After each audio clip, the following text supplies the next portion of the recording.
The reality is, my brothers and sisters, I know today there is a huge debate about music.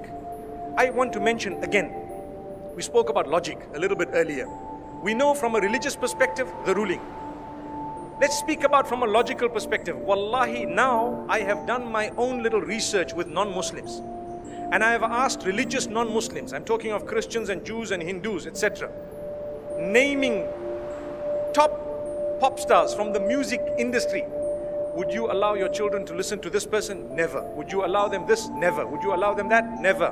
Why? It's dirty, it's immoral, it's filthy, it's degrading, and it's unacceptable. Not in my home. But you're a Christian, I know, not allowed.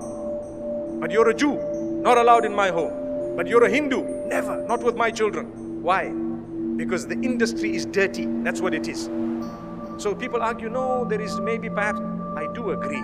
Perhaps the duf is permissible within certain limits, Perhaps if you are singing an Islamic song with beautiful meanings, perhaps within limits, there is a certain permissibility. But here I'm speaking of the musical instruments and the music industry, whereby people start shaking. I don't even know what. It comes naturally. They say it's natural. It's not natural. It's shaitan's way of controlling you. You listen to the beat continues. You start tapping your finger, you start moving your head. A little while later, you start moving the top of your body, and a little while later, you start moving the bottom of it. May Allah subhanahu wa ta'ala forgive us. And the words have become so dirty, my brothers and sisters, that it is a sign of the hour. And people say, nothing wrong. My brother, you have a beard that reaches the ground and you're still bopping. Astaghfirullah. May Allah forgive you and forgive all of us. You cannot do that. We need to be careful. I want to teach you something very, very beautiful. Why don't you replace that with the Quran? Melodious recitation. Listen to Ra'ad al-Kurdi. Listen to anyone else that you would perhaps like, Sa'ad al-Ghamidi. Beautiful recitals of your choice. Abdul Basit, Abdul Samad, whoever else you like. There will be so many people. Replace it. It's beautiful. It's soothing.